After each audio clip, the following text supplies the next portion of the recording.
Bonjour à tous,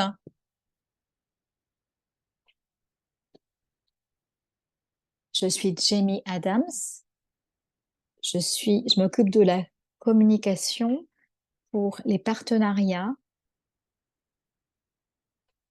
Je travaille pour African Climate Action Partnership.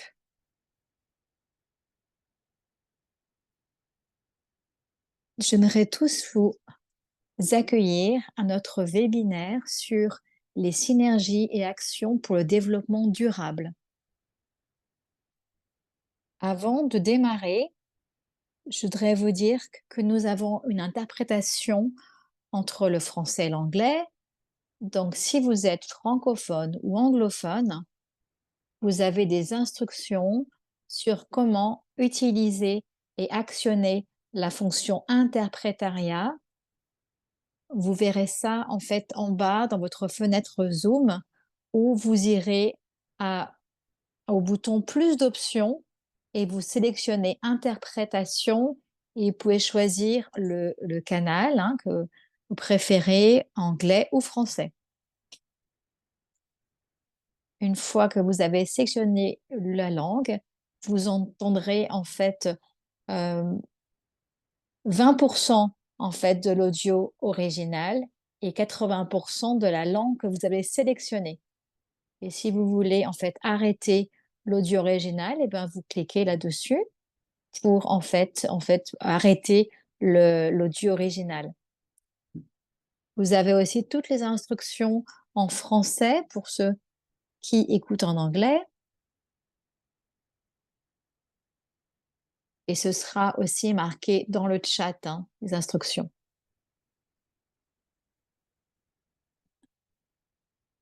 Avant de démarrer, je vous demanderai à chacun si vous pouvez vous présenter dans le chat avec votre institution, votre nom et de quel pays vous êtes.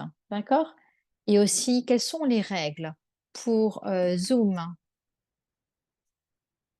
Est-ce que vous pouvez couper le son pendant les présentations et aussi, est-ce que vous pouvez en fait maintenir votre caméra éteinte parce que parfois on a des problèmes de réseau si toutes les caméras sont allumées.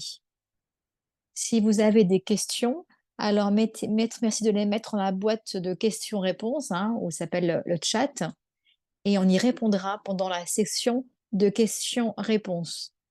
Pendant les questions-réponses, vous pourrez lever la main et après vous mettez votre micro, vous allumez le micro pour pouvoir poser votre question. Sachez aussi que cette réunion est enregistrée. Maintenant, j'aimerais en fait qu'on fasse une activité brise-glace. Et pour cela, je vous demande de en fait aller sur menti.com et vous pouvez scanner s'il vous plaît le QR code. Donc, soit vous allez sur menti.com et vous avez le code,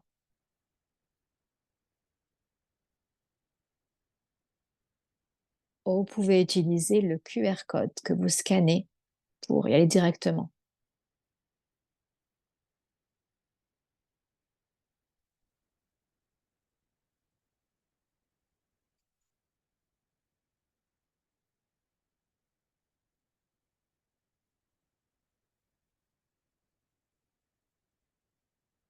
Première question de cette activité brise-glace, c'est la suivante.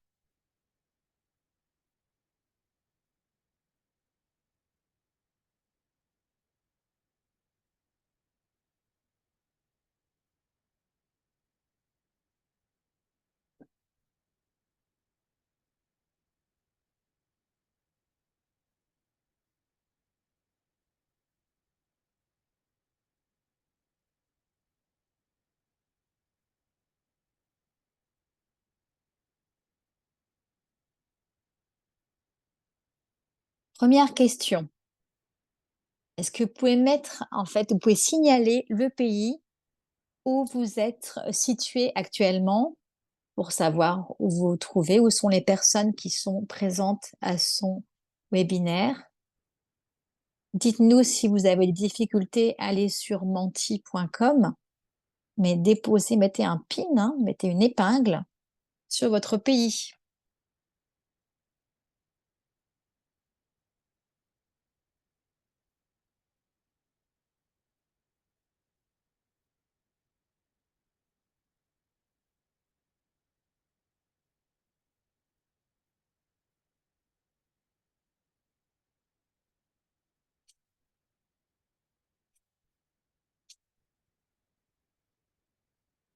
Ouais, je vois donc les épingles qui arrivent sur la carte.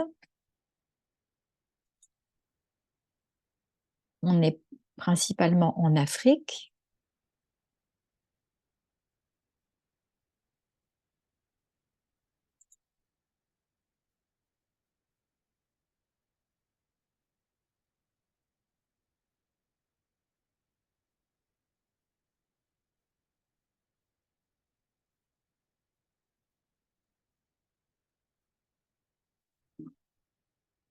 La plupart d'entre nous sommes basés en Afrique subsaharienne.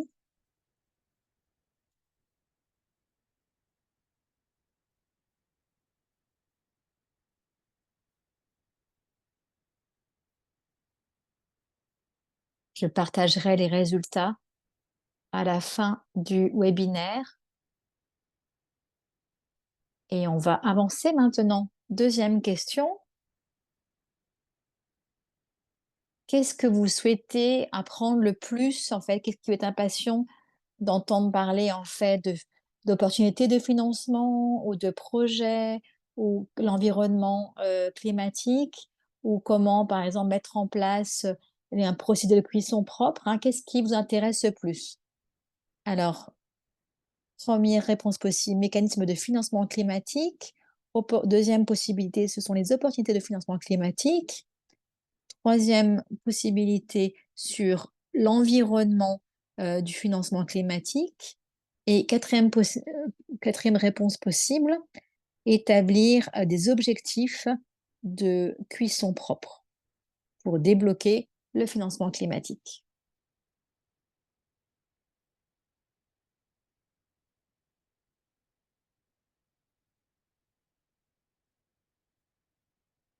D'accord, je vais laisser donc Menti ouvert et je vais avancer car on a peu de temps. C'est bien de voir que la plupart d'entre vous êtes intéressés par les mécanismes de financement climatique. Donc, j'espère que vous aurez plein d'informations à travers ces présentations sur les mécanismes de financement qui sont disponibles. Merci à tous hein, d'avoir participé à à nos questions de menti.com.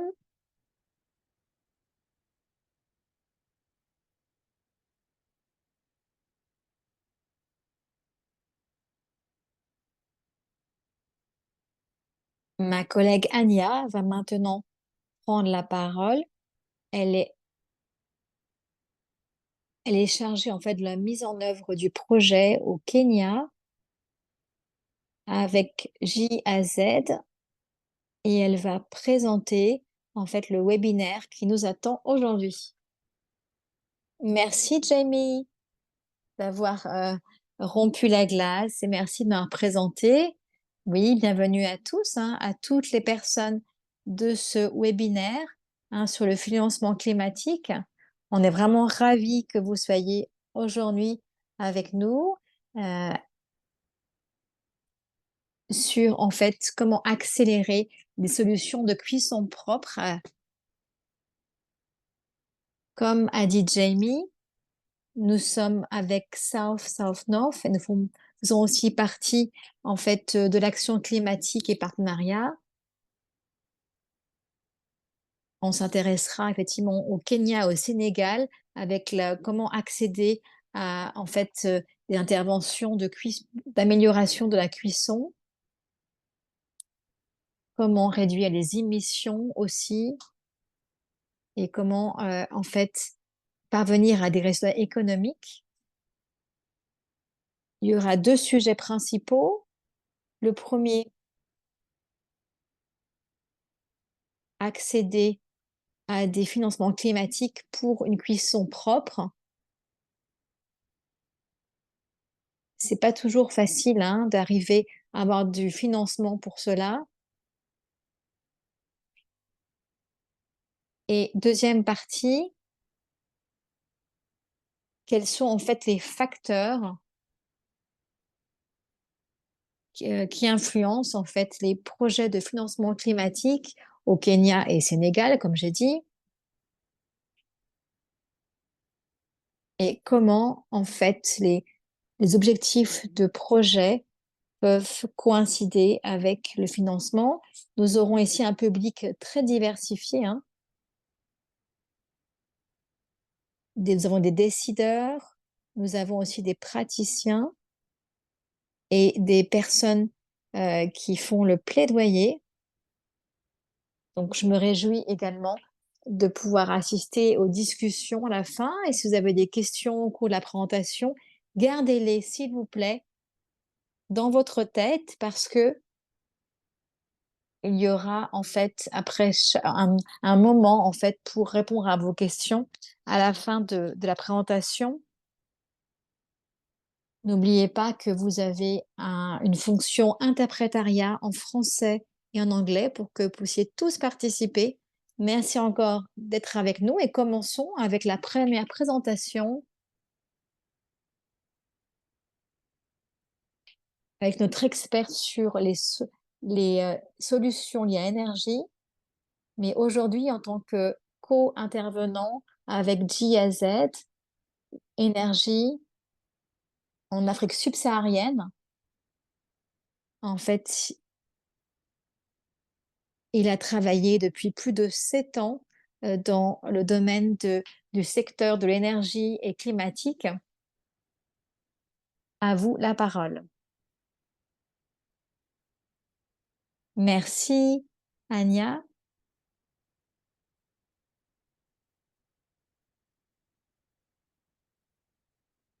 Oui, c'est vraiment une grande opportunité pour moi de parler de ces sujets.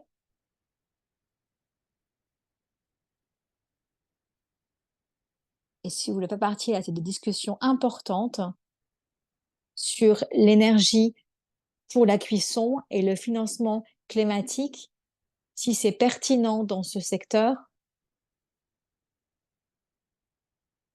on va commencer cette conversation, les sujets de financement climatique, les motivations, la demande portait sur est-ce que ça peut marcher en fait dans le secteur de l'énergie pour la cuisson. C'est aussi vraiment un sujet très complexe, hein, cette énergie pour la cuisson. Il y a beaucoup d'émissions, donc on veut en fait des solutions de foyer améliorées.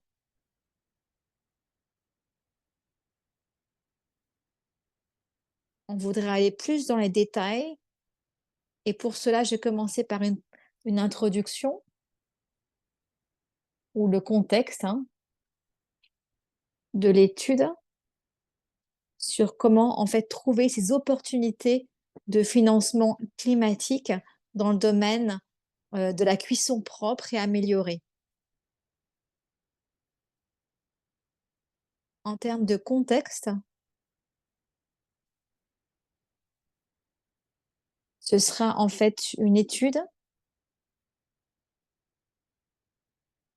qui se rattache à l'énergie,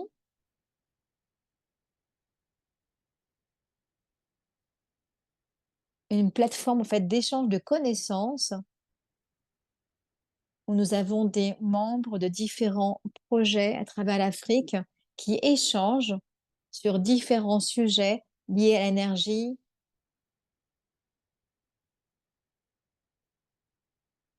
changement climatique, etc.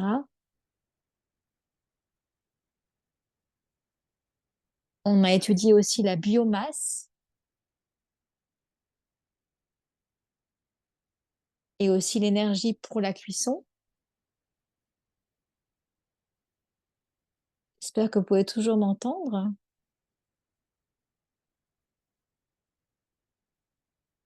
Quand on a en fait ces conférences, on a vu qu'il y avait un besoin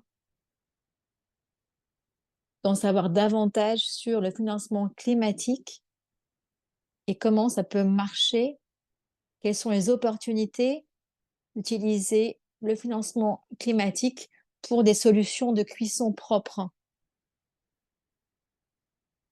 Les experts sur l'énergie, en fait, ils ne savent pas forcément quelles sont les opportunités.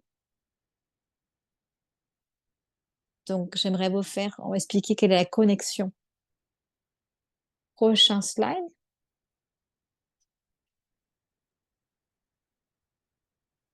J'espère que ça vous sera utile pour différentes organisations et pour qu'elles puissent réfléchir à leurs propres approches, leur propre approche.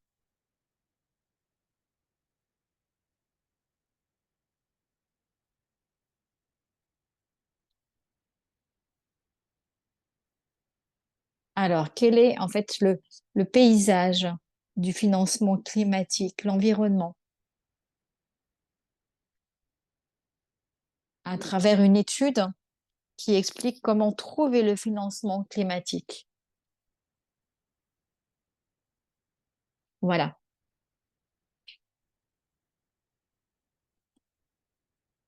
Lorsqu'on parle de financement climatique,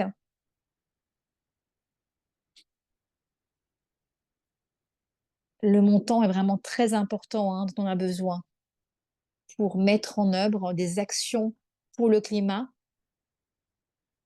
Ça peut être aussi des adaptations dans le secteur.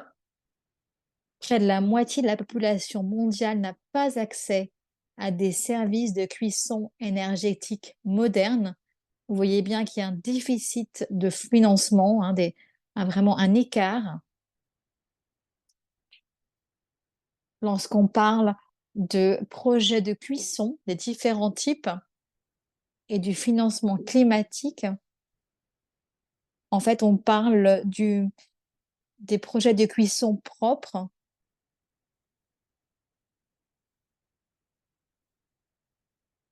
Ouais, on parle en fait d'amélioration de la cuisson.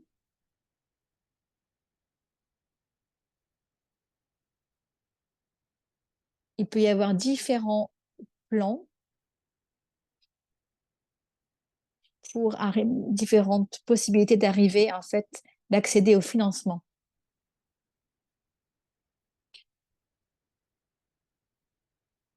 Je fais maintenant, lorsqu'on établit aussi des solutions, on devait également inclure certaines politiques relatives au climat qui peuvent influencer l'environnement climatique dans le pays. Ici, en fait, il s'agit en fait des contributions déterminées au niveau national dont on doit tenir compte, hein. Et on aura des exemples.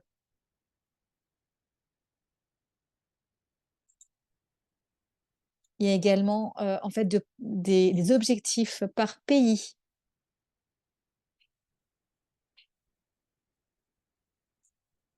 Par exemple, au Rwanda, avec en fait un objectif de 80% de la population rurale qui, qui aura accès en fait à des foyers de cuisson modernes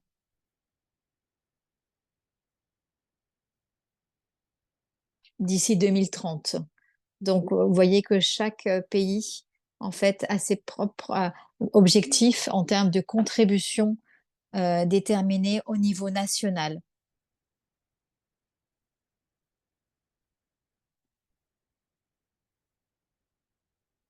Toujours à propos du financement climatique, quelles sont les tendances que l'on voit depuis quelques années? On voit en général une hausse, hein, du financement mondial pour le climat, une augmentation pour différents en fait, secteurs. On a également, en fait, on parle d'une ségrégation régionale. au niveau du financement qui est accessible.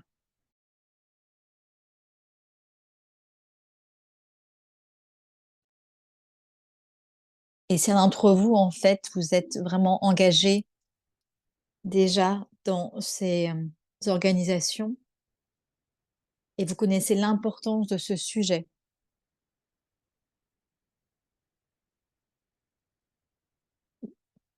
Parfois, c'est vraiment difficile d'obtenir des données spécifiques, notamment en particulier pour la cuisson propre.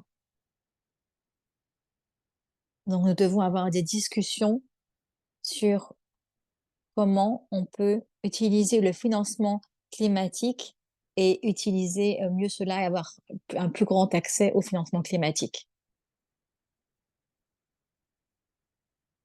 Après avoir vu en fait le paysage, j'aimerais qu'on étudie en fait quels sont les différents écarts, les lacunes qu'il y a en termes de financement pour le climat, quelle est la proportion qui est potentiellement disponible et comment un projet peut en fait identifier les opportunités, ce qui augmente en fait les chances d'avoir accès au financement climatique pour un projet.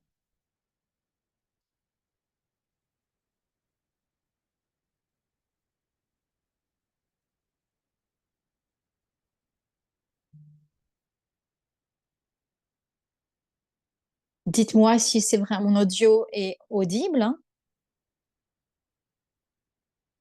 si tout va bien. Je...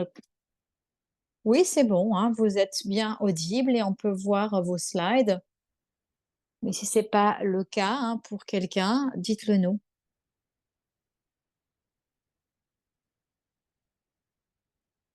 Ouais, donc on peut donc continuer.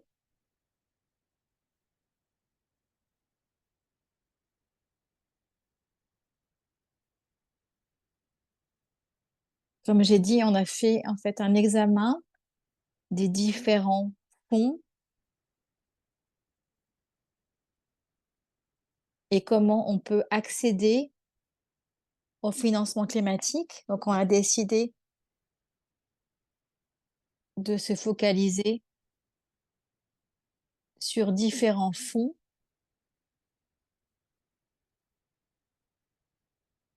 et voir en fait en quoi c'est pertinent pour notre projet de cuisson propre,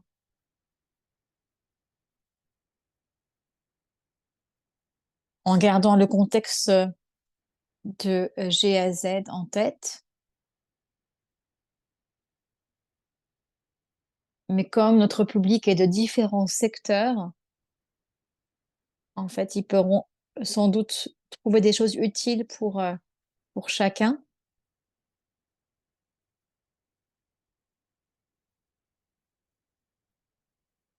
Les fonds, en fait, le montant des fonds s'élève à plus de 250 000 euros. 250 000 euros. Et cela convient à toute technologie de cuisson propre ou améliorée. Et cela convient à tous les stades de développement d'un projet. Et la portée peut être internationale ou régionale.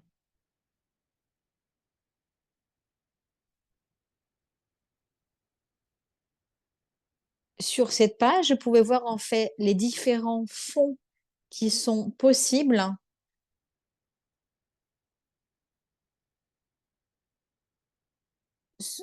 C'est selon la perspective de GIZ, et c'est vraiment, ça dépend vraiment du contexte. Comment vous pouvez identifier des fonds pour votre propre projet. On ira en plus en détail, mais selon la perspective GIZ, ces fonds sont pertinents et les paramètres qui nous aident à décider qu'ils sont pertinents, c'est selon les priorités des fonds et comment ils sont, en quoi ils sont alignés à nos projets de cuisson propre.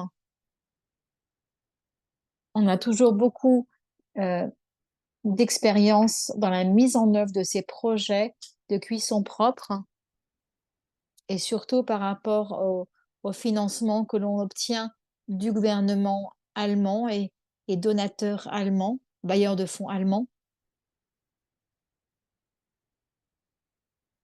Et cela, en fait, correspond au type de projet que les fonds ont financé dans le passé, hein. Donc ça, c'est un facteur. Donc l'alignement, c'est savoir si les fonds sont disponibles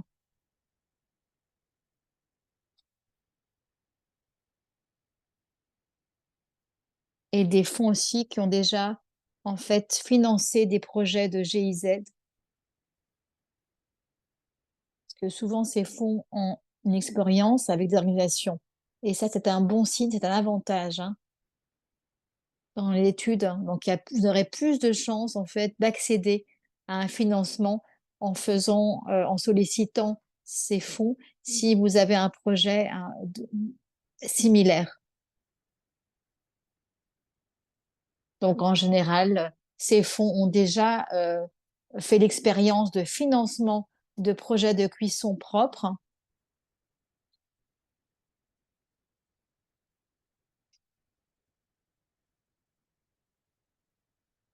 Si vous essayez de faire une carte, hein, dans votre contexte pour identifier les fonds, alors vous avez besoin de ce type d'informations sur les projets qui ont déjà été financés et quels sont les projets qui ont déjà été développés dans la région. Donc, on trouve toute l'information en ligne et cela vous aide vraiment à identifier les fonds disponibles pour votre contexte.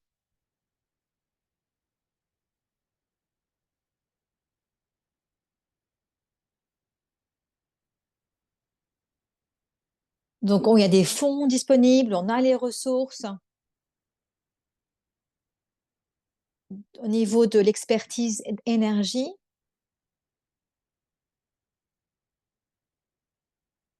quelles sont les demandes d'autres secteurs? Donc, on va regarder en fait une checklist, c'est-à-dire une liste de contrôles qu'on a mise au point pour évaluer. Pas la peine d'être un expert en financement climatique, mais il faut juste avoir quelques points en tête pour identifier ceux qui pourraient correspondre à votre projet.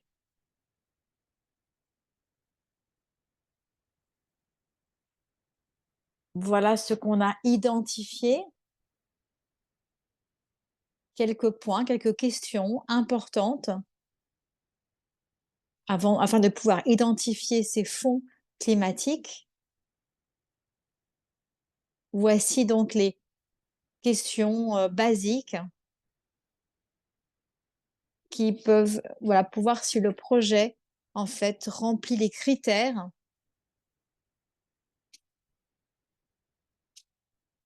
Le type de financement, le montant de la subvention correspond-il aux besoins du projet?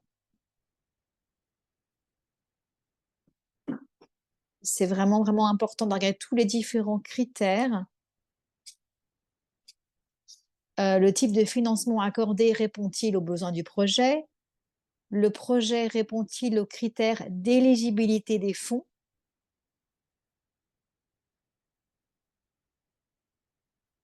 Même un critère simple, hein. Ça peut être un point négatif si le projet ne répond pas aux critères d'éligibilité des fonds. Donc, c'est très important. Et aussi le délai. Les fonds sont-ils susceptibles d'être accessibles dans un délai qui est adapté au projet?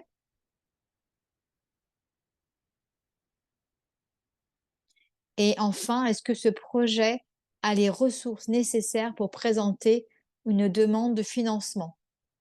Et si ce n'est pas le cas, le fonds offre-t-il un soutien financier pour l'élaboration de propositions?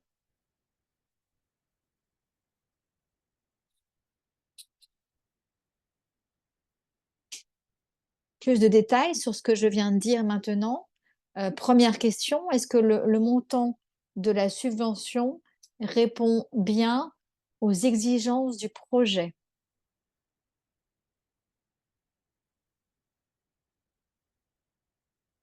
Donc, comme vous voyez ici, hein, il y a en fait chaque fonds en fait répond à finance différents projets, des vraiment si c'est une petite structure, on va davantage faire appel à un petit fonds.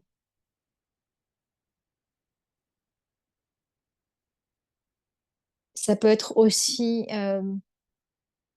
basé sur, les instruments, le type de financement. En fait, là, est-ce que le type de financement répond bien aux besoins du projet? En termes, en fait, de mise en œuvre du projet, quels sont les différents instruments?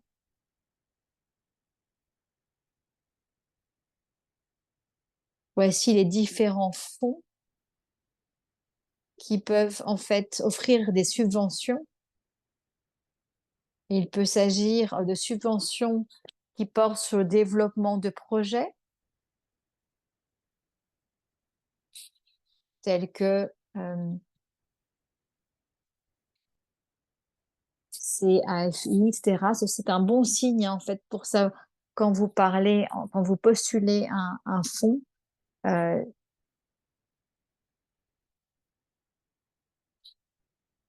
prochain slide. Le projet répond-il aux critères d'éligibilité des fonds? Ça, c'est très important lorsque vous demandez, en fait, faites une demande de financement climatique. Alors, il y a, en fait, différents, critères d'éligibilité. Par exemple, le domaine d'intervention spécifique, la région, les pays, par exemple, si c'est l'Afrique subsaharienne ou l'Afrique de l'Est, pour des projets à mettre en œuvre dans ces pays et aussi quelles sont les garanties sociales et les considérations relatives au genre, ça c'est important.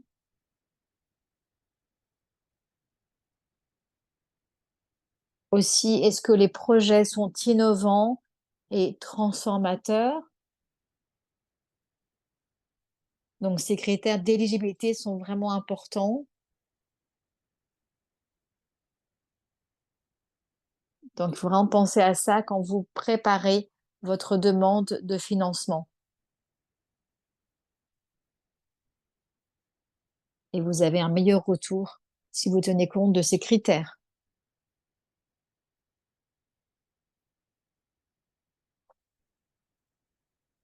Les fonds sont-ils accessibles dans un délai adapté au projet? J'ai demandé à des collègues qui ont de l'expérience dans ce domaine de financement.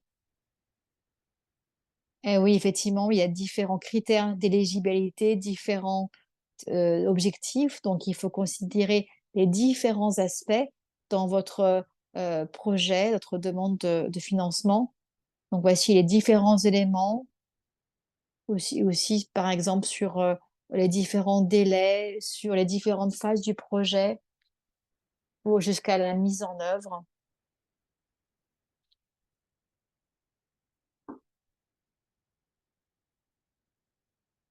Ce sera aussi dans le site internet, hein, des fonds climatiques.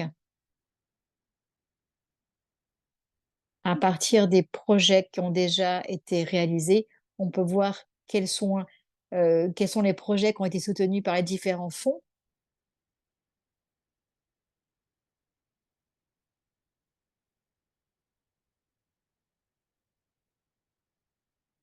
En termes de ressources nécessaires, c'est aussi un aspect important.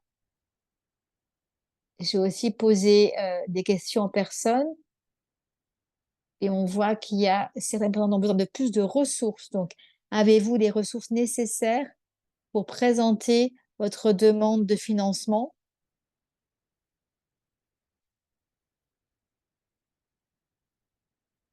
Donc ça peut être des points, importants, à prendre en compte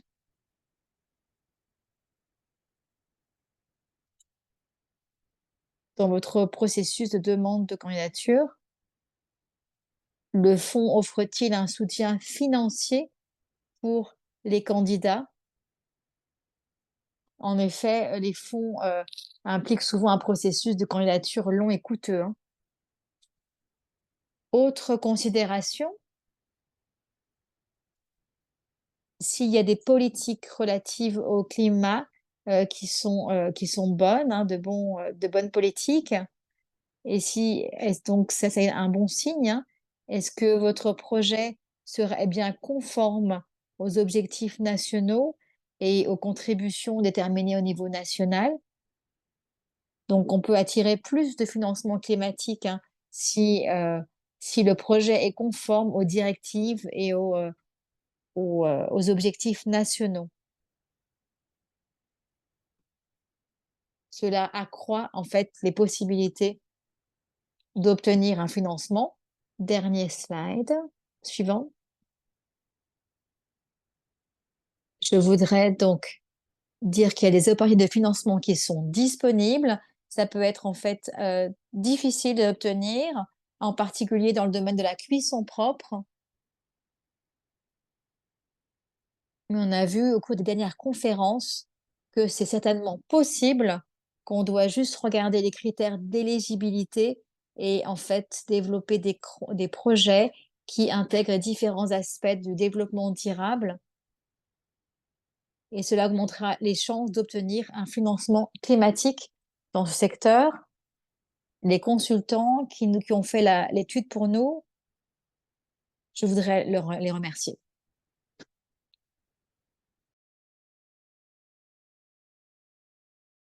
Merci beaucoup, hein, pour votre intervention sur le paysage ainsi que sur les différents mécanismes de financement. Vous nous avez vraiment apporté vraiment des solutions concrètes.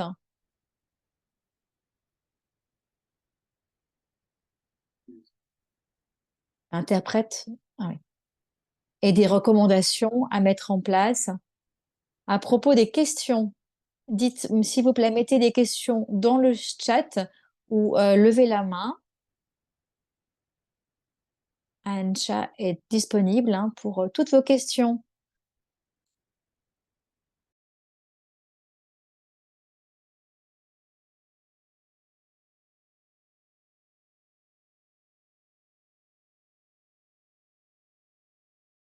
Il y avait une question qui se rapporte au slide 10 et la question était si les catégories sont en fait reliées aux sources de financement ou à la destination de financement.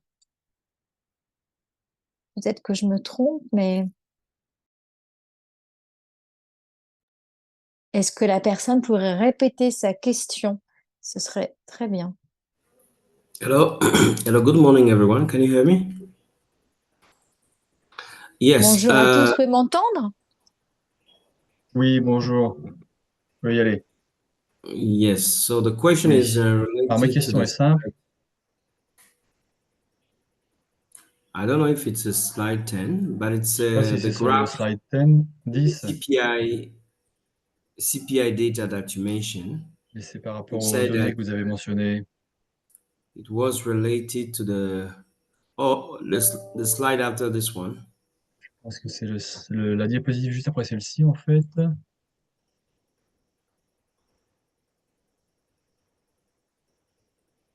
Yes, Celle-là. this one. Oui, This voilà, one. celui-là. The right one. Yes. I just want Très to bien. confirm whether those figures are related to the destination of climate financing, Je voulais savoir or si if it's just ces for. chiffres étaient simplement pour vraiment tout ce qui est concerné le financement climatique uniquement. Pardon, je n'ai pas réussi à avoir le nom de la personne qui vous demandait la question. Bon, merci. Alors, je pense que et je voulais savoir, donc effectivement, si j'ai bien compris votre question, vous savoir si ces chiffres correspondent au secteur de la cuisson uniquement, ou c'est Uh, uniquement le financement climatique de manière générale. Oui, tout à fait, c'est ça.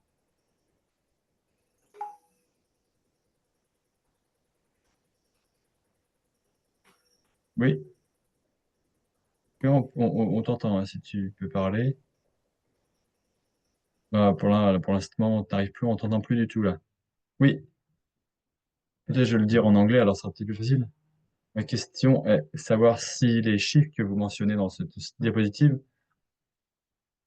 sont corrélés aux sources de financement ou à l'origine du financement. Il faut que je vérifie ça par rapport à comment les politiques de financement sont initiées, et ça vous donne un état des lieux de comment le financement de manière internationale a été mis à disposition, notamment de la part des institutions privées.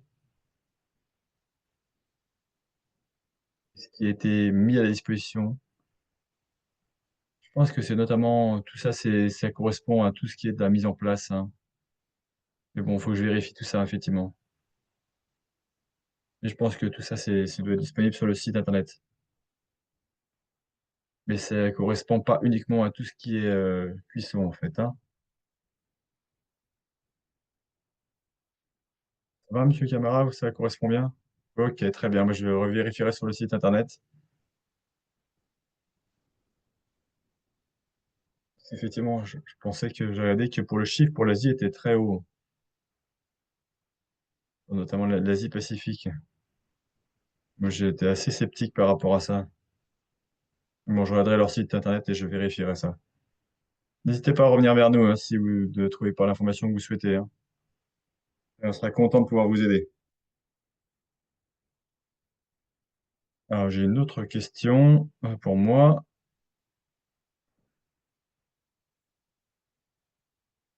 Est-ce que vous avez vu certaines tendances depuis les dernières années dans le secteur de la cuisson? Voir si ça prend de l'importance. Vous voyez s'il y a des nouveaux acteurs qui émergent. Oui, oui, c'est une bonne question.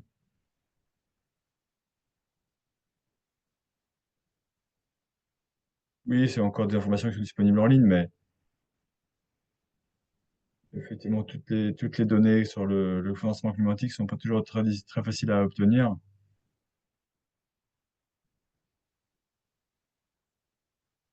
Alors, oui, évidemment, pour essayer de différencier les informations entre, d'un côté, la cuisson propre, et la cuisson améliorée, c'est parfois un petit peu compliqué. Mais je pense qu'effectivement, la tendance est en hausse, hein. On a vu que par le passé, en termes de financement climatique, on a une on a effectivement un cadre de référence qui est mis en place et que les financements de la part des gouvernements est important. On a entendu parler notamment de 100 milliards de dollars qui devaient être dépensés sur le sujet. Cet objectif n'a pas été atteint.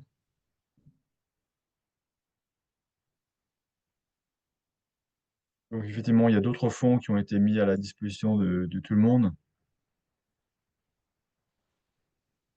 Mais on a vu qu'il y avait notamment beaucoup de fonds, que ce soit des fonds privés qui étaient disponibles, mais on a également pas mal de gouvernements qui ont mis des fonds à disposition. On voit qu'il y a un bon mix entre les financements de la part des gouvernements et le financement de la part des institutions privées.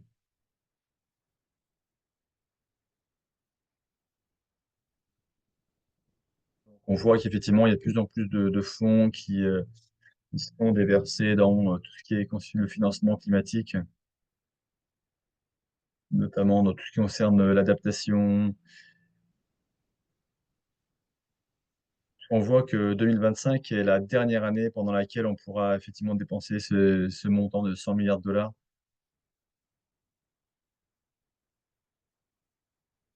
Donc et après, effectivement, on aura des informations par rapport à ce qui sera négocié pour le futur lors de la COP.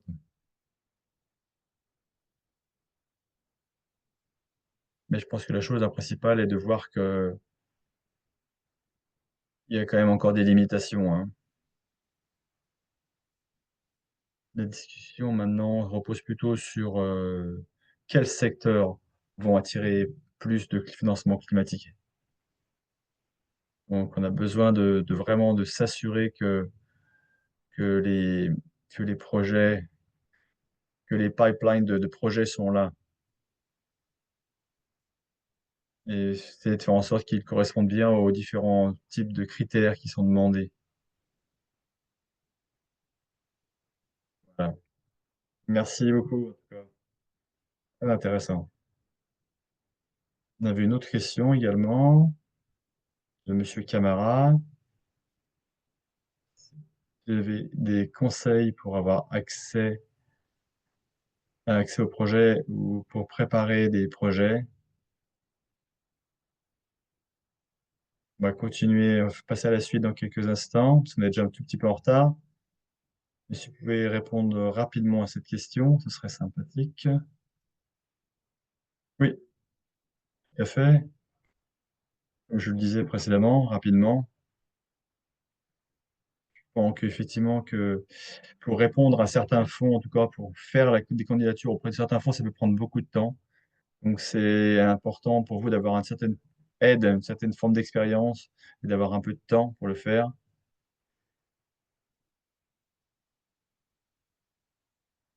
Et je pense qu'effectivement, pour débuter, c'est important que vous commenciez à faire ce genre de candidature auprès de petits fonds, pour vous faire un peu la main. Si vous avez, l'expérience nécessaire dès le départ, à ce moment-là, vous aurez plus de chances de pouvoir obtenir effectivement des financements climatiques. Effectivement, la GIZ a ce type d'expertise, hein, d'ores et déjà sur ce type de projet. Donc effectivement, on n'accède pas directement, nous, au financement climatique, mais on a aidé des personnes du secteur privé à, gérer ce genre de situation. Je pense que c'est important d'avoir ce type de partenaire qui peut vous aider financièrement et également techniquement pour faire le développement de vos projets. Ça, c'est vraiment effectivement très utile, hein. Et encore une fois, l'objectif est de ne pas, déposer de candidature tout de suite auprès des fonds les plus grands, parce qu'effectivement, il faut avoir, ça va être un peu plus compliqué, je dirais. Il va falloir avoir cette expertise, tout d'abord. Donc, vous avez des petits fonds qui s'appellent le ECA. Donc là, ce sont des fonds qui sont connus pour financer plein de petits projets. Et donc ceux-là, comme ils se concentrent surtout sur des petits projets, donc je pense que c'est plus facile à obtenir pour commencer. Donc c'est vraiment une approche, pas à pas, étape par étape. Je vois qu'il y a quelqu'un qui a levé la main également, monsieur Boladji qui a posé une question.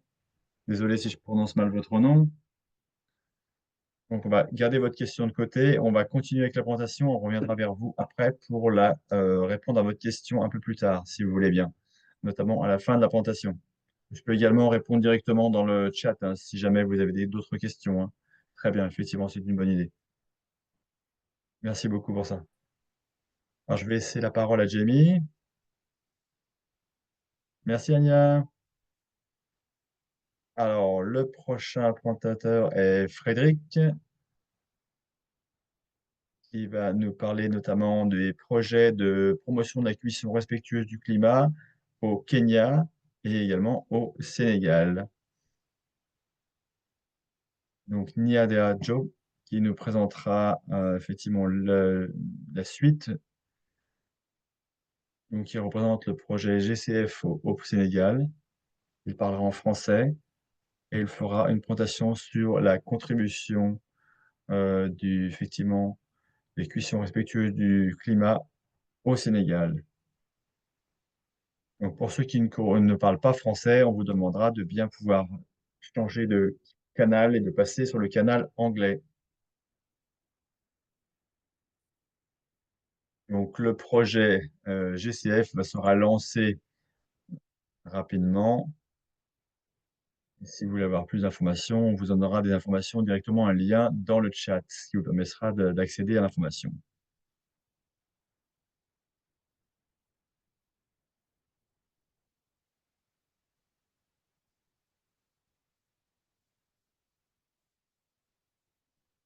Frédéric, on ne peut pas t'entendre pour l'instant.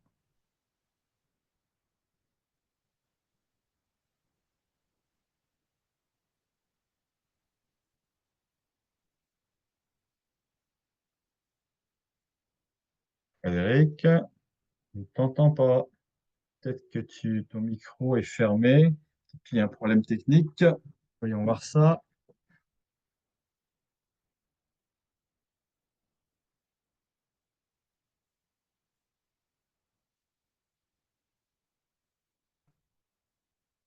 Alors, Frédéric, à toi. Mais est-ce que tu peux m'entendre? Oui? Très bien.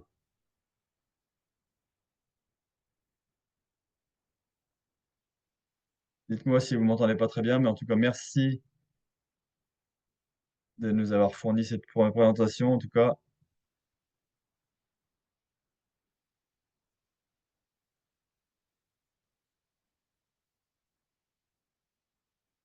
maintenant, ce que je vais faire dans les prochaines minutes, c'est pouvoir vous donner un petit peu un retour d'expérience sur la manière dont nous avons fait pour pouvoir gérer notre projet, le projet GCF, notamment au Kenya et au Sénégal.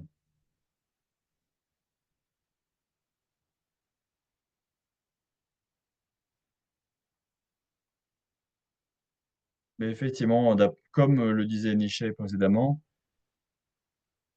il y a plusieurs types de fonds qui sont disponibles. Effectivement, c'est important de comprendre comment le gouvernement peut également vous aider. On a des coupures de son, en fait, on a du mal à l'entendre. Frédéric, je pense que ton micro a du mal, le son est coupé régulièrement lorsque tu parles.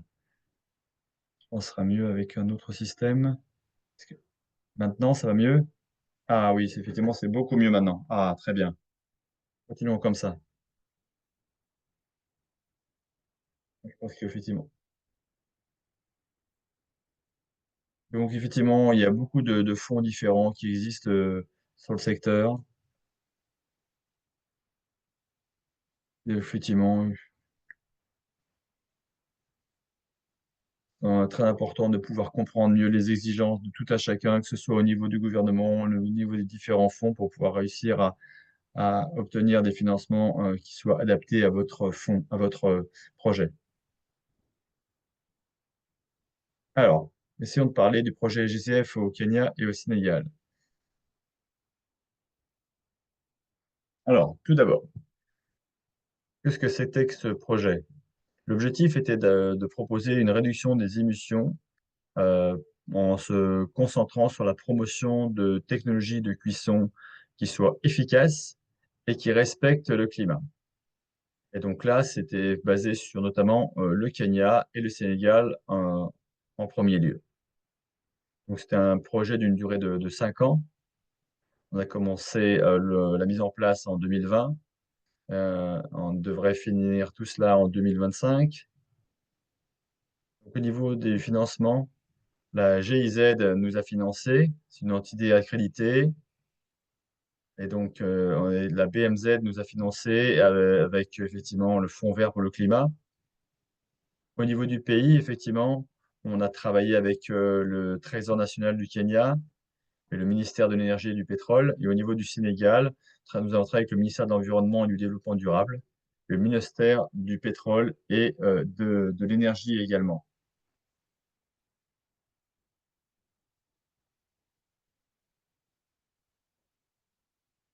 Donc, on a différents niveaux de mise en place au niveau de la GIZ. Donc, effectivement, on a vu qu'on a différentes entités qui vont mettre en place le projet et on a différents partenaires pour cette mise en place. En termes d'objectifs, on avait 4 objectifs principaux. Donc, effectivement, on essaie de se focaliser sur ce qui était prévu dans le cadre de référence. Le premier, c'est effectivement la réduction des émissions de CO2. Donc, l'objectif étant d'aider les gouvernements à atteindre des objectifs de la CBN, des contributions déterminées au niveau national. Le deuxième point était la transformation des marchés des fourneaux améliorés pour promouvoir l'aide publique au développement. Ça, c'est une croissance indépendante du marché qui est attendue jusqu'en 2030.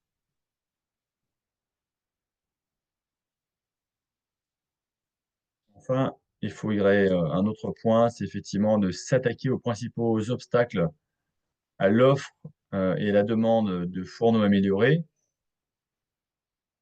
en utilisant une approche holistique basée sur le marché. On espère que c'est ce qu'on a fait, on va pouvoir en tirer des leçons pour d'autres marchés, effectivement. L'objectif étant faciliter l'adoption, la reproduction et l'application des connaissances qui sont issues de la mise en œuvre dans d'autres pays en développement. Au niveau de l'approche, on a pris une approche innovante qui est fondée sur, le marché. Donc l'objectif étant, comme je disais, de soutenir l'offre de fourneaux améliorés en facilitant les mesures relatives à la demande et à l'offre. Donc on a 2 côtés, le côté de l'offre où on le fait un soutien par le biais de kits de professionnalisation ou d'investissement en fonction des performances et de l'autre côté de la demande en faisant une campagne de sensibilisation. Et donc c'est vraiment de mettre en place des systèmes qui vont permettre aux gens de pouvoir créer ces fourneaux améliorés au niveau de la production. Donc ça, c'est vraiment des stratégies qui sont faites au niveau national. Au niveau de l'impact sur le climat, l'objectif étant bien sûr de la réduction des émissions de CO2 et de bien soutenir la réalisation des objectifs de la CDN pour le Kenya.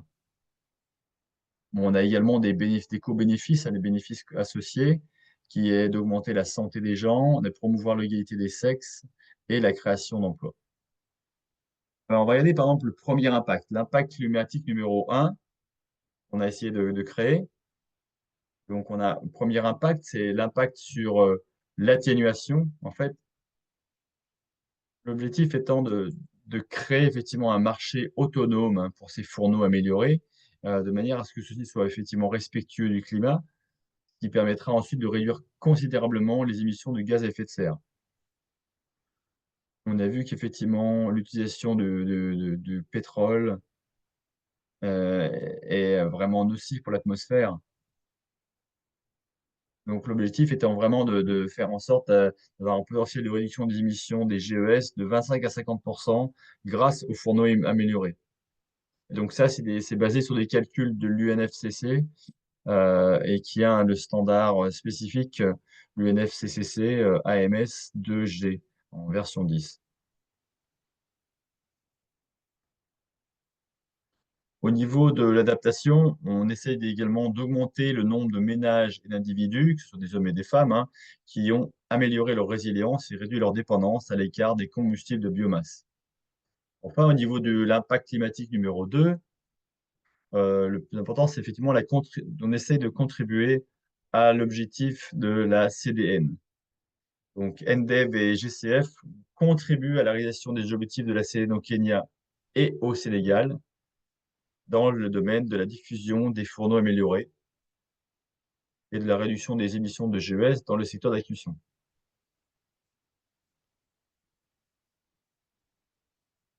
Donc on voit que, pour le Kenya, on a des résultats intéressants puisque, jusque à peu près à la fin de 2023, on a réussi à, faire des diminutions de plus de 1 million de tonnes de CO2.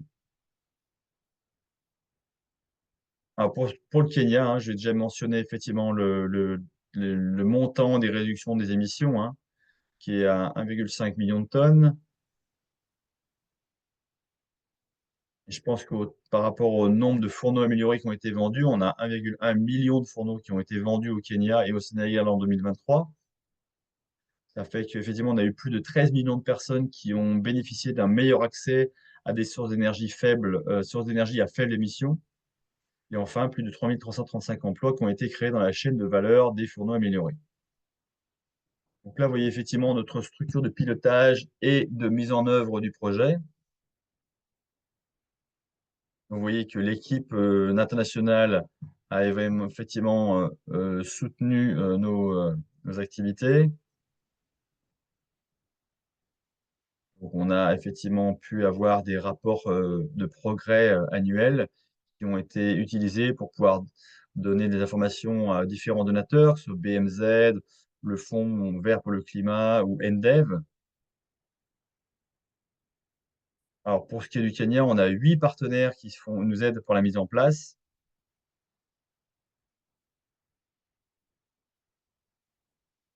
Et donc effectivement, donc ça peut faire beaucoup, mais c'est intéressant de pouvoir dire qu'on a la capacité de travailler tous ensemble, de manière efficace. Alors ensuite, en termes de suivi, de rapport et de vérification, on a mis en place un système. Alors, ce qui concerne le potentiel en termes de réduction des émissions, donc on a besoin d'avoir un niveau de transparence très important pour pouvoir expliquer, je dirais l'histoire, comment c'est passé d'une manière vraiment transparente et vraiment claire. Donc pour ce qui est du Kenya, Sénégal et du Kenya, on a effectivement mis en place différents types de rapports. On a eu 5 domaines spécifiques. Tout d'abord, on a collecté les données. Après, on a compilé les données. On les a vérifiées. On les a agrégées les unes avec les autres. Et ensuite, on a créé des rapports. Alors, pour ce qui est de la collection de données, donc ça, on a vraiment pris ça au moment, je dirais, le plus important de la chaîne. Donc ça, on l'a fait avec les équipes nationales et sous-nationales à différents niveaux, effectivement.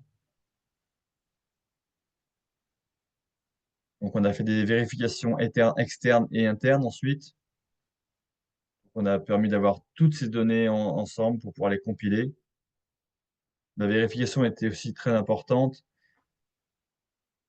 savoir si effectivement les données ont été falsifiées ou si les données qui sont correctes. C'est la suite. Alors, en termes de suivi de rapports qui concernent l'adoption, l'utilisation et les performances de ces fourneaux améliorés, donc on a toujours un point à importer qui est à bien vérifier le critère d'éligibilité, hein, de ces fourneaux. Donc on essaie de voir effectivement si c'est des fourneaux qui vont utiliser de la biomasse ou des fourneaux qui vont utiliser du charbon. On va également regarder quelle va être la qualité de l'accès à la cuisson. Donc on a utilisé une méthodologie spécifique, la méthodologie AQL. On voit effectivement la disponibilité des combustibles, l'accessibilité financière de ce fourneau, voir quelle va être l'exposition à la cuisson, voir une certaine forme de sécurité et effectivement de commodité de ces fourneaux. Après, il faut effectivement comprendre de la manière dont le marché effectivement de ces fourneaux a été développé. Donc, on a une méthodologie qui est avec une sorte de tableau de bord qui permet de rendre compte de l'accès à l'énergie et au développement. Alors ensuite, effectivement, un autre point qu'il faut bien comprendre des différents aspects qui sont liés au genre.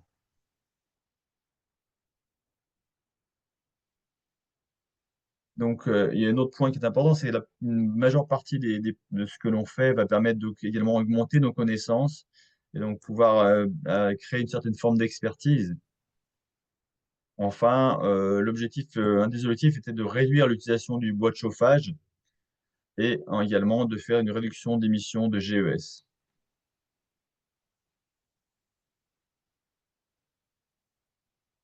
Alors, on va parler un petit peu des CDN, contributions déterminées au niveau national. Donc, mon collègue en a déjà parlé un petit peu précédemment. Donc, il y a une discussion très importante sur les CDN, effectivement, hein. Donc, effectivement, on essaie de bien comprendre comment, effectivement, la cuisson propre a évolué dans le cadre des CDN. Donc, actuellement, on a 98 pays qui ont intégré la cuisson propre dans leur CDN. Ah, donnez-moi un instant.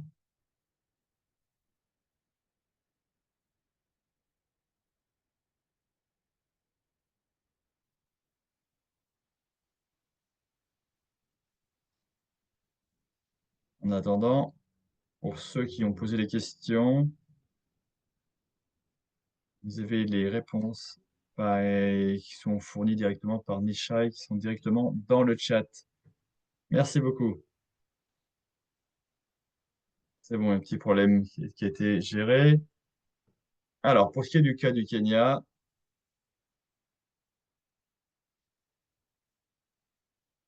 je pense qu'effectivement, le Kenya est l'un des pays qui est parmi les premiers à adopter ce genre de nouveautés en termes de financement climatique.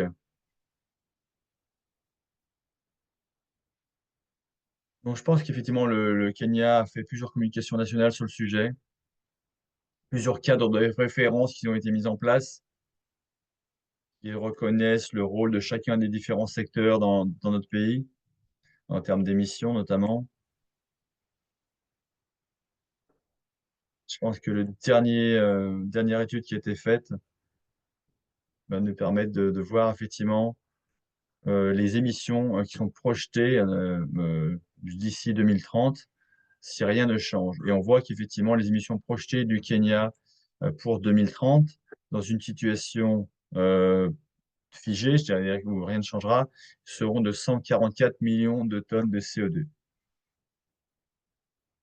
Donc, on voit que l'analyse des mesures d'atténuation a montré qu'il est possible de réduire ces émissions d'environ de 85,7 millions de tonnes, soit 60% de moins que le scénario actuel. Donc, on voit ici le potentiel d'atténuation du secteur de l'énergie au Kenya. On voit effectivement les différents types de secteurs. Vous voyez effectivement, on regarde un petit peu la demande en termes d'énergie. On voit effectivement, on peut se concentrer sur ce que l'on doit faire, nous, en tant que pays, pour effectivement réduire le plus possible les différentes émissions. Est-ce qu'il faut améliorer effectivement les émissions grâce à la biomasse? Voilà, différents types de points qu'il faut qu'on mette en place et effectivement essayer de proposer sur le marché pour pouvoir effectivement s'adapter au CDN. Donc, on voit les différents objectifs en matière de CDN au Kenya pour le secteur de l'énergie. Donc, on voit la contribution de différents secteurs de cuisson sur les CDN du Kenya. Donc, on voit le nombre de solutions de cuisson euh, qui seront sur le marché d'ici 2030.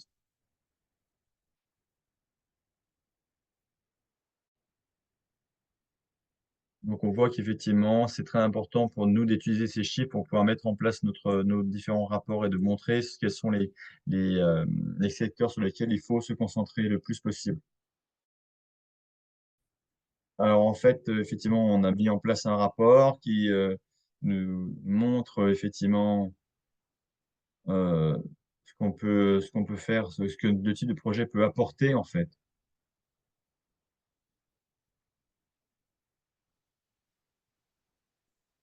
Donc, il est important de bien montrer que dans plusieurs pays d'Afrique subsaharienne,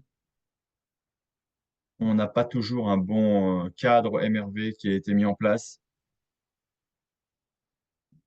Et je pense que c'est important d'avoir ce cadre, parce que ce cadre MRV global affecte la collecte et l'analyse des données sectorielles et sous-sectorielles, ainsi que ça affecte effectivement l'établissement éventuel de rapports. Alors, pour ce qui est du Kenya, on a réussi à mettre en place effectivement nos stratégies en termes de gestion des connaissances, hein, en fait. Et on essaye de mettre en place à l'heure actuelle un développement d'un centre de gestion des connaissances, mais en ligne actuellement.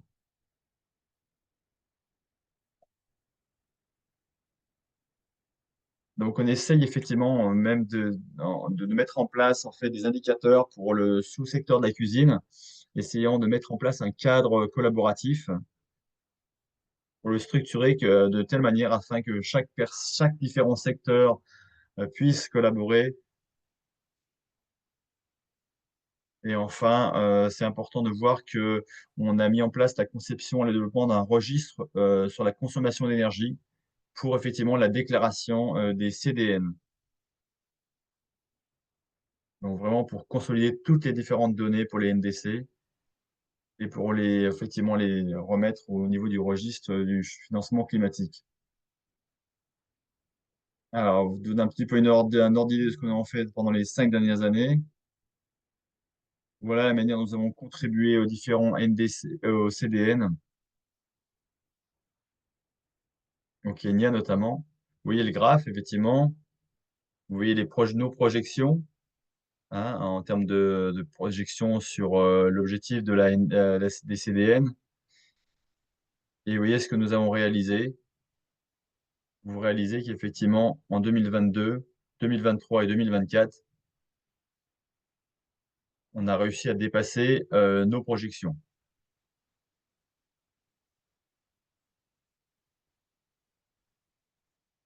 Donc là, effectivement, on va encore réussir à dépasser nos attentes d'environ 50% en 2024. Donc ça, c'est juste un seul projet, donc ça vous donne une bonne idée de ce qu'on peut faire à un niveau, je dirais, plus global. Donc là, vous pouvez effectivement directement contribuer à une obligation en matière de CDN.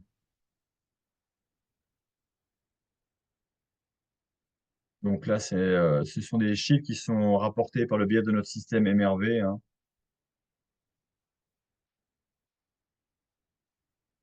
Voilà. Et maintenant, effectivement, je vais laisser la parole à mon collègue du Sénégal. Je pense que la chose la plus importante ici est qu'on a une chance d'utiliser les différents critères d'investissement et quoi qu'il se fasse au niveau des obligations nécessaires pour le gouvernement du Kenya, c'était vraiment quelque chose qu'on a mis en avant pour pouvoir montrer ce qu'on était capable de contribuer. Niaga, maintenant je te laisse la parole. Merci. Merci Frédéric. Donc, je m'en vais vous présenter le cas du Sénégal. Slide. Pour le Sénégal, je vais... Next slide, please. Voilà. Pour le Sénégal, je vais d'abord rappeler l'objectif de la CDN du Sénégal. CDN, volet combustible domestique. Donc, dans sa CDN, le Sénégal a fixé un objectif de 800 000 foyers améliorés à distribuer par an à partir de 2030. Donc, l'objectif du Sénégal, c'est d'atteindre une distribution de 800 000 foyers améliorés par an en 2030. Là, c'est l'objectif inconditionnel. L'objectif conditionnel,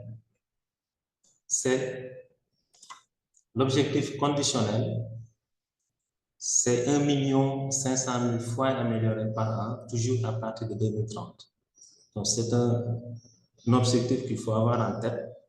Et je rappelle aussi l'objectif du projet pour le Sénégal à partir de notre impact, de notre modèle d'impact du projet. On a prévu de diffuser 586 000 foyers améliorés en 2025.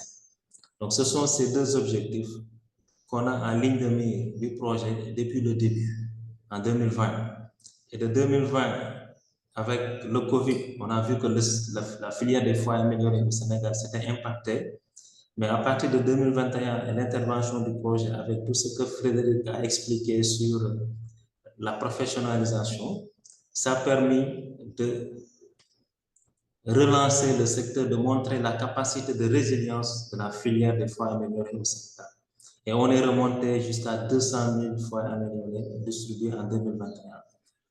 Lorsqu'on vient en 2022, on voit qu'on a presque doublé la distribution de 2021. On est passé à 414 000 foyers améliorés. Ça a montré qu'au Sénégal, il y a le développement de la demande qui est là. L'offre suit avec le travail qu'on est en train de faire dans le cadre de professionnalisation. En 2023, on a atteint 563 000, qui est proche de l'objectif du projet de 586 000. Donc, entre 2023 et 2024, on a atteint l'objectif du projet. C'était une distribution de 586 000 de foyers améliorés en 2025. Donc, l'objectif du projet est déjà atteint au premier semestre de 2024. Maintenant, si on regarde l'objectif de la CDN du Sénégal, qui est de 800 000 en 2030, on s'est dit avec la transformation actuelle qu'on a du marché des foyers améliorés au Sénégal, c'est possible de l'atteindre très tôt, avant la fin du projet. En 2024, actuellement, les données qu'on a collectées avec le système de collecte de vérification que Frédéric a expliqué tout à l'heure, depuis le terrain jusqu'au rapport. Il y a un système de collecte et de vérification qui est établi sur l'ensemble des données. On est sûr que cette année, on va dépasser 700 000 foyers améliorés distribués au Sénégal. Ça veut dire qu'en 2025, si tout se passe bien, on va atteindre la cible de la CDN du Sénégal qui est de 800 000 foyers améliorés par an et qui était prévue en 2030. Donc, la transformation du marché des foyers améliorés a permis d'avoir une avance de 5 ans sur la cible de la CDN. Au lieu d'attendre 2030 pour avoir 800 000 foyers améliorés, les probabilités actuelles du marché montrent qu'en 2025, ce chiffre sera atteint. 800 000 foyers améliorés seront distribués en 2025.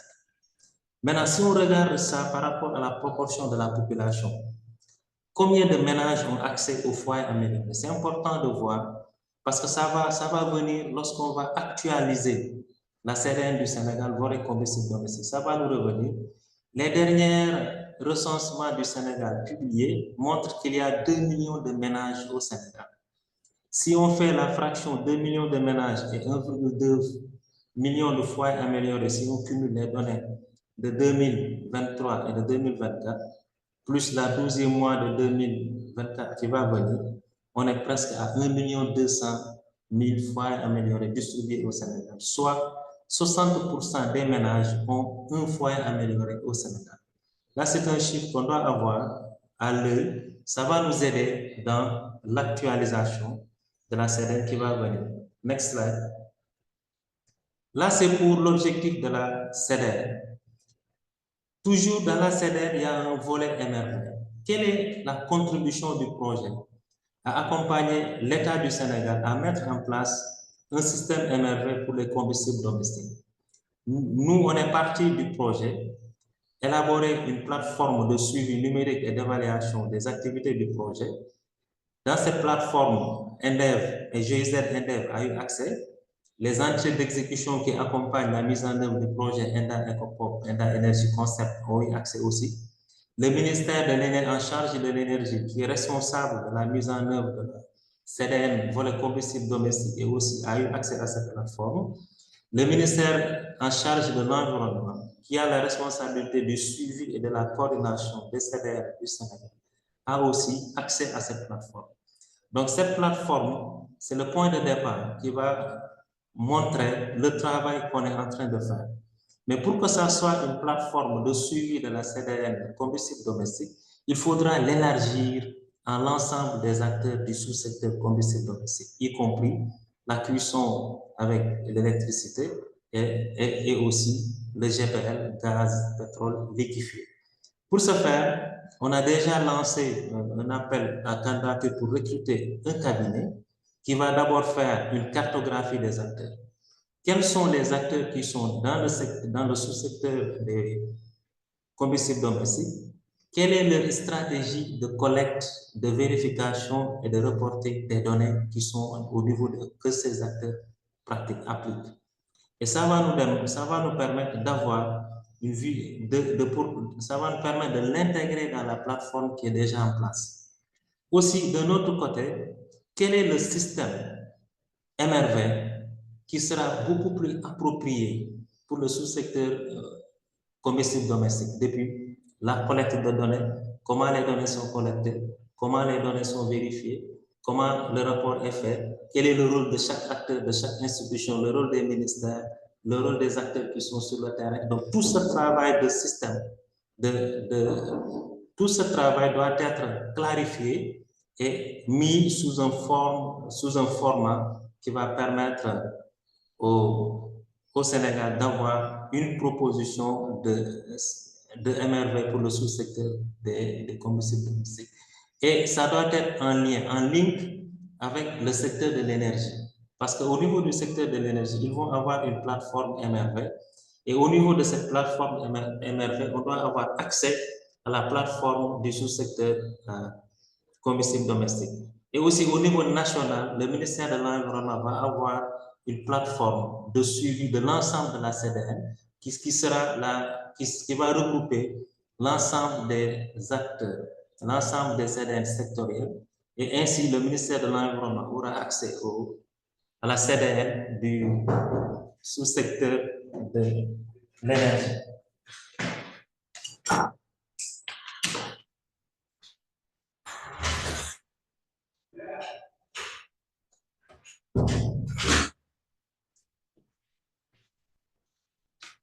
Du sous-secteur de l'énergie. Maintenant, dans cette étude aussi, on doit revoir l'objectif de la CDN. Le travail qu'on est en train de faire a permis à l'État du Sénégal d'atteindre son objectif qui est dans sa CDN jusqu'en 2020-2030. Et le processus national nous amène à réactualiser les CDN du Sénégal en 2025. Il faudra redéfinir les objectifs de la CDN pour les combustibles domestiques. Est-ce qu'on va aller jusqu'à 1500 fois améliorés à partir de 2030 ou bien 1 million de fois améliorés à partir de, ou bien 1,5 million de fois améliorés à partir de 2030? Donc là, ça sera dans un processus national de discussion entre les acteurs pour arriver à ce niveau. Voilà. Je vais terminer par un appui qu'on est en train de faire pour le ministère de l'Environnement qui va faciliter l'accès au projet foyer amélioré dans le marché carbone. Parce que le marché carbone actuellement fait partie aussi des sources de financement des projets.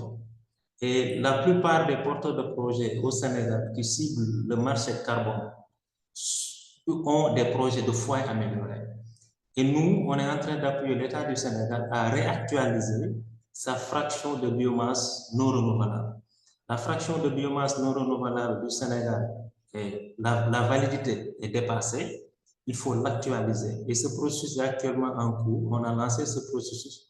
Normalement, d'ici la fin d'année et début d'année prochaine, on aura la nouvelle fraction de biomasse de l'État du Sénégal qui sera utilisée par les projets foyers améliorés dans le calcul des émissions, dans le calcul de la réduction des gaz à effet de serre. Donc, ça va entrer dans la potentialité de réduction des gaz à effet de serre. Donc, c'est ce qu'on avait voulu partager pour le Sénégal, pour les actions qui concernent le Sénégal, mais particulièrement dans la contribution aux objectifs de la CDN pour le Sénégal. Merci. Je donne la parole à Frédéric qui va revenir sur la suite de la présentation.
de nous avoir écoutés.